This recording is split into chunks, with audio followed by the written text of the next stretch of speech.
بسم الله الرحمن الرحيم السلام عليكم ورحمة الله وبركاته نبض الدعوة ينكسر دوادا warbixintan oo iftiiminaysa xaqiiqada dhabta ah ee dilalkii qorshaysnaa ee magaalada laascaanood laga fuliyey 15 sannadood ee u dambeeyay iyo xiriirka ka dhaxeeya rabshadaha magaalada laascaanood haatan ka taagan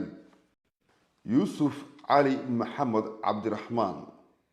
madaxii guud ee kooxda al-shabaab ay u xil saartay Somaliland sanadkii 2008 ayuu ku biiray kooxda al-shabaab yuusuf waxa uu ka mid ahaa dhalinyaradii firfircoonayd ee ku noolayd magaalada laascaanood waxaanuu wakhtigaasi u baxay gobolada dhexe ee Soomaaliya isagoo si buuxda uga mid noqday dhalinyaradii lagu xereeyay xeriyihii tababarka xagjirnimo ee kooxda al-shabaab ay ku lahayd goboladaasi markii uu yuusuf dhamaystay tababarka waxay al-shabaab dejisay qorshihii ugu muhiimsanaa ee yuusuf loogu soo diri lahaa Somaliland waxay baahisay warar been abuura oo sheegayay in yuusuf uu ku geeriyooday qarax ka dhacay hotel saxafi ee magaalada muqdisho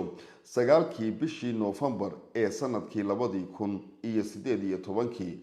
balse yuusuf waa uu noolaa kamanu mid ahayn dadkii ku dhintay qaraxaasi oo isugu jiray kooxda al-shabaab iyo dadkii shacabka ahaa yuusuf cali maxamed wuxuu u soo kici timay Somaliland waxaana loo magacaabay madaxa xudunta iyo isku xidhka kooxda al-shabaab ee deegaanada Somaliland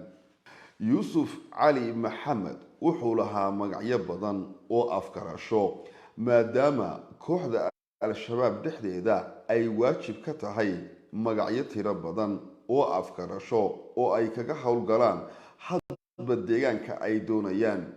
waxaana ka mid ahaa magacyadii afkarasho ee yuusuf uu lahaa cabdiraxmaan axmed maxamed mustafa cabdisalaan iyo kuwo kale oo fara badan waxaanu kooxda u qaabilsanaa dilalka qorshaysan iyo qaraxyada yuusuf cali maxamed wuxuu ka soo howlgalay deegaanada Jilib iyo Kunyabarow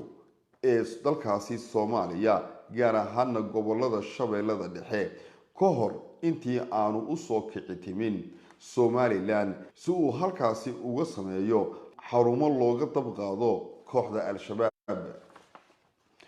qorshaha ugu weyn waxa uu ahaa in buuraleyda galgala calmadow iyo buuraha kilka shanaad isla markaasina hore xarun ugu ahayd kooxdii al-itixaad inay noqoto xarunta dhuumaaleysi ee kooxda al-shabaab iyadoo magaalada laascaanoodna ay noqotay buddiga yuusuf cali maxamed iyo kooxdii u adeegsan jiray sanadkii 2020 bishii Maarch 8 ciidamada booliska ee Somaliland waxay gacanta ku dhigeen yuusuf iyagoo muddo dheer ku daba jiray ka hor intii aanay gacanta ku dhigin waxa la xaqiijiyay yuusuf inuu isticmaalay moobilo iyo simikaadh tiro badan waxaanu ku isticmaali jiray lacaga xad dhaafa oo lagu qiyaasay $500,000 oo uu ku maamuli jiray arrimaha al-shabaab eedaysana yuusuf cali maxamed waxa uu dhammaadkii sanadkii 2019 iyo bilowgii sanadkii 2020 uu maamulayay qorshe ay al-shabaab ku doonaysay inay hub kagala soo degto dekedda magaalada Berbere isagoo oo qorshahaasi ku guuleystay balse ciidanka Somaliland oo taxadar badan muujinaya ayaa fashiliyay mashruucaasi balse yuusuf waxa uu ka baxsaday gacanta ciidanka isagoo oo markaasi u tallaabay dhinaca koonfurta waddankaasi Soomaaliya gaar ahaan fariisimada al-shabaab xidhiidho kala duwan oo uu yuusuf la yeeshay dhalinyaradooda ayaa lagu ogaaday abaabulada uu ka waday eedaysanuhu gudaha dalka Jamhuuriyadda Somaliland qorshaha ugu weyn ee loo soo diray yuusuf ayaa ahaa inuu sameeyo maamul ka hooseeya oo maleega dhagaraha lagu beegsanayo haldoorka gobolka Sool si uu ugu guuleysto inuu iska horkeeno dadka shacabka ah ee reer Laascaanood iyo dawladda faysal cali maxamed waxa uu ka mid ahaa dhallinyaradii ku noolayd magaalada ceerigaabo waxaanay ciidamada boolisku ay soo xidheen 21kii bishii sebtembar ee sanadkii 2020 baadhitaan kadib waxaa moobilkiisa gacanta laga helay xogo muhiima oo muujinaya taageerada al-shabaab sida casharo lagu dhiirigelinayo dagaalada codad warar uu lahaa Usama bin Laden gabayo uu lahaa Axmed Cabdi Godone oo magaciisa afkarasho uu ahaa Mukhtaar Abu Subayr iyo muuqaalo muujinaya ahmiyadda buuraha silsilada Golis iyo xogo kale oo muhiima Sayid Cali Yuusuf Ibrahim waxa uu maamulo ka ahaa madrasada Imaam al-Bukhari ee ku taalay magaalada Ceerigaabo isla bishii Sebtembar 21keedii ee sanadkii 2020 ayaa lagu qabtay magaalada Ceerigaabo baadhitaan kadib waxaa laga helay moobiladii uu isticmaalayay fikirkiisa xagjirnimo iyo xogo kale oo ku saabsan faafinta fikirka al-shabaab isagoo oo telegramkiisa ku baahiyay xogaha dagaal ee al-shabaab lagu xoojinayo iyo khudbado ay leeyihiin aadan xaashi cayrow iyo sheekh cali dheere cali cabdalla dirir waxaa laga soo qabtay magaalada hargeysa taariikhdu markay ahayd bishii Sebtembar 19keedii sanadkii 2020 waxaana lagu soo qabtay qalab isugu jira kombiyuutar iyo 4 moobil kamarad iyo simikaadha tiro badan qalabkaasi markii baadhitaan lagu sameeyay waxaa laga helay codad tiro badan oo gaaraya 399 cod xogta kale ee laga helay ayaa waxay la mid ahayd xogihii hore ee laga helay Faysal Maxamed Axmed iyo Sayid Cali Yuusuf Ibrahim oo labadooduba laga qabtay magaalada Ceerigaabo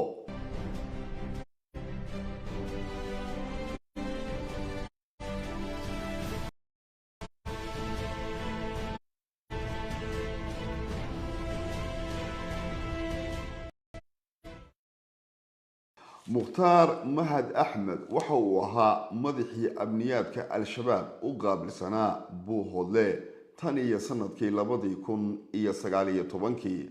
isla markaasina Mukhtaar Mahad Axmed wuxuu lahaa magacyo kala duwan oo afkarasho oo ay ka mid yihiin Axmed Xasan Faarax Maxamed Cabdi Maxamed Mustafa Axmed Maxamed Nuur Axmed Dheere nuune iyo magaciisa ugu caansanaa oo ahaa Cali Yare waana qaswadaha barbilowga u ah xaaladaha waqtigan ka taagan magaalada Laascaanood Mukhtaar Mahad Axmed deegaan ahaan wuxuu ka soo jeeday gobolka Sool sanadkii 2017 waxa uu ka mid ahaa dhalinyartii tababarka ku soo qaadatay deegaanka Jilib ee wadankaasi Soomaaliya waqtigaasi kooxda al-shabaab waxa ay ku sugnayd buuraha galgala waxaana waqtigaasi soo kala dhexgalay khilaaf ba'an oo sababay inay kala qaataan labada fikir ee kala ah fikirkii al-shabaab iyo fikirka kale ee Daesh amaba ISIS waxaanay noqotay fikrad si weyn ay u kala jabaan waxaana arintaasi ay sababtay in dagaal weyni uu ku dhex maro buuraha galgala dhexdooda labadii garab ee al-shabaab ay u kala jabtay Cabdiqaadir Muumin ayaa qaatay fikirkiisii hore fikir ka duwan oo ahaa Daesh amaba ISIS waxa uu u wareegay buuraha Calbari Mukhtaarna waxa uu ka mid noqday 200 oo askari oo xoojin u ahaa kooxda al-shabaab intii uu joogay galgala waxa uu ka mid ahaa qaybta dacwadda balse sanadkii 2019 ayaa laga dhigay madaxa amniyaadka ee Buuhoodle kooxda al-shabaab waxa ay Mukhtaar ka caawisay amaba ay ka taakulaysay inay u soo raraan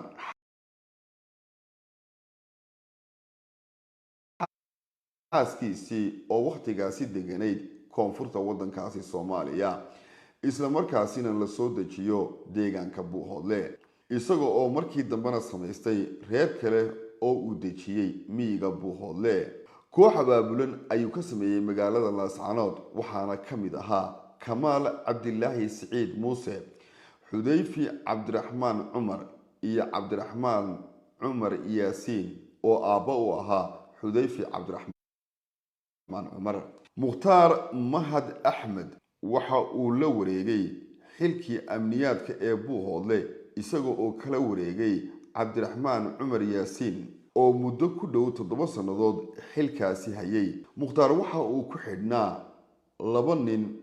oo joogay deegaanka jilib ee koonfurta waddankaasi Soomaaliya, waxaana ka mid ahaa buraale oo ahaa amiirkii uu ka amar qaadan jiray, iyo gaab xaaji naaji oo ahaa ninka dhaqaalaha loo soo mariyo. howlgalladii iyo dilalkii u dambeeyey ee ay fuliyeen isaga iyo kooxdiisa waxaa ka mid ahaa dilkii dhacay 26 bishii Disembar ee sanadkii 2002 ee lagu fuliyey Allah u naxariistee Cabdi Fataax Cabdilaahi Cabdi Hadraawi Sangub iyo askari boolis ah oo lagu magacaabi jiray Maxamed Jaamac oo ka tirsanaa ciidamada booliska ee magaalada Laascaanood. qoraallo iyo sawiro ayaa loo isticmaalay dilka marxuum Hadraawi Sangub iyada oo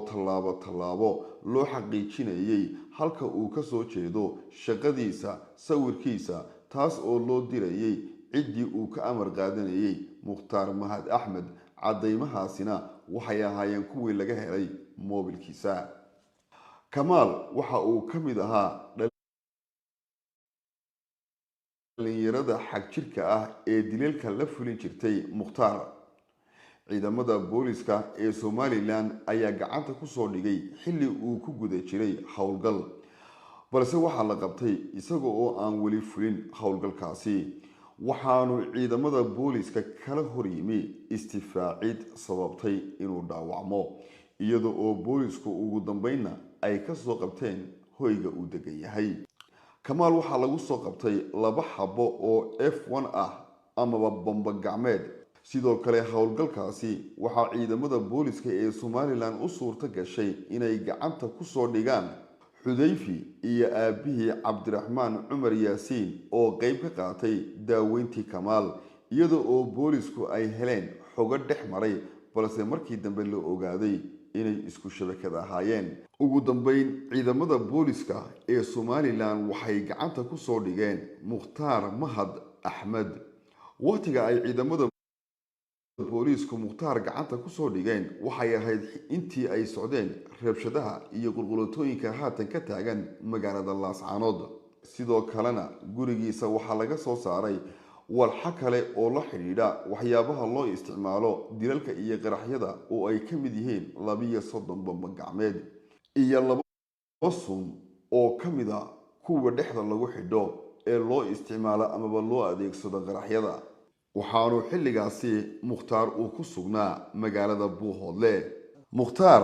mahad axmed markii uu ku guuleystay dilkii Allah u naxariistee Hadraawi Sangub wuxuu xogtii dilka la wadaagay saraakiishii al-shabaab ee ku sugnayd jilib Soomaaliya. xogahaasi waxay ahaayeen xogo la isugu diray aaladda loo yaqaano WhatsApp-ka, waxaana mahad uu diray ka mid ahaa 1 Cabdi Fataax Hadraawi Sangub, 2 Bahar Samee, 3 siyaasi caan ah oo ka mid ah xisbiga wadani, musharax hore, xildhibaan dhacay, 4 goobta suuqa dhexdiisa aaga Dahabshiil, 5 sanadka da'diisu ilaa 40 jir, saacadda 8:00 fiidnimo. sidaasina waxaa lagu yidhi fariin WhatsApp ah oo mukhtaar uu ku diray 27 bishii Disembar 2022, maalin kadib markii uu dhacay dilkii Allah u naxariistee Hadraawi Sangub. sidoo kale mukhtaar waxa uu diray fariimo kale oo uu kaga warramayo dilka kadib sida ay noqotay xaaladda magaaladu. jawaab ahaan waxaa cidda ka dambaysa dhibaatada ilaa maanta ka taagan magaalada Laascaanood.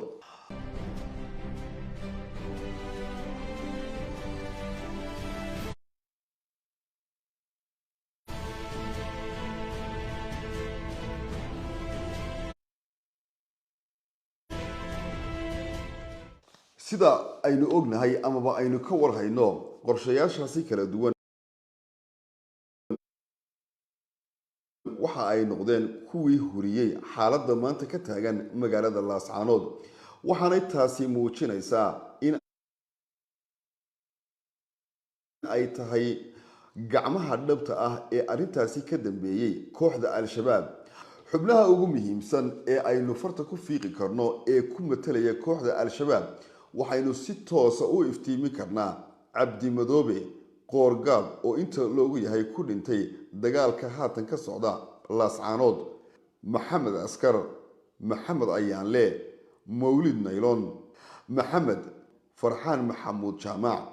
kuwaasi oo dhammaantoodba ku sugan magaalada laascaanood magacyadaasina looga yaqaano al-shabaab dhexdeeda geesta kale cabdo bashiir oo ka tirsan al-shabaab una qaabilsan qaybta tashkiilinta iyo shaqaalaysiinta dhalinyarada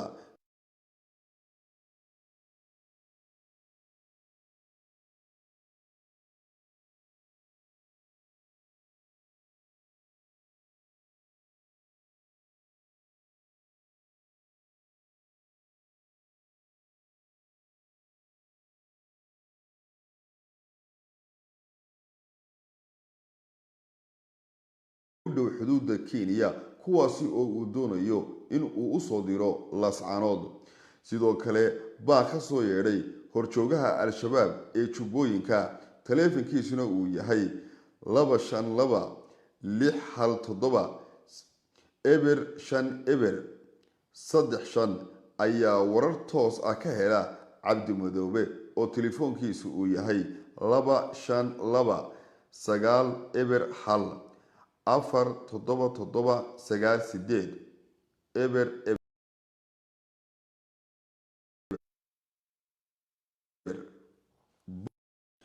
dhinaca kale suldaan sharmaake oo telefoonkiisu yahay 252 618 6373 eber 4 oo jooga jilib ayaa cabdi madoobe oo jooga laascaanood u sheegay in qoorgaab oo ka mid ah hogaamiyaasha dagaalka kaga jira laascaanood uu taleefanka qaban laayay isagoo cabdi madoobe ka doonaya inuu soo hubiyo inuu dhintay iyo in kale sidoo kale waxa uu suldaan sharmaarka u sheegay cabdi madoobe in dad badan oo dhulbahantay ay ku dhinteen dagaalka si ay dhulbahantay iyo Somaliland u kala dhintaan dhammaan arrimahaasi aan sare kaga hadalnay waxay cadeynayaan in dagaalka ka socda laascaanood ay bilowday al-shabaab haddana ay hagayso shantii bishii labaad ee 2023 suldaan sharmaarke wuxuu u yeedhay jango oo ah hogaamiye dagaal oo al-shabaab ah waxaanu u sheegay in uu dagaalka laascaanood ku waayay hogaamiyaal dagaal oo qiimo badan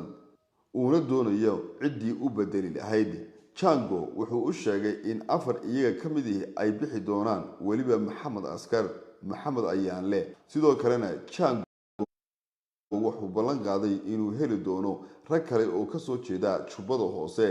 halka sharmaarka uu u sheegay jango in axmed karaash uu siin doono dhammaanba agabka ay u baahan yihiin marka ay gaadhaan garoowe tallaabadaasi waxay bulshada caalamka tusaysaa in Somaliland dad rayid ah aanay la dagaalamaynin balse ay al-shabaab la dagaalamayso xogtan oo aanu ka helnay laamaha amniga ayaa yeelan doonta qaybo kale oo taxana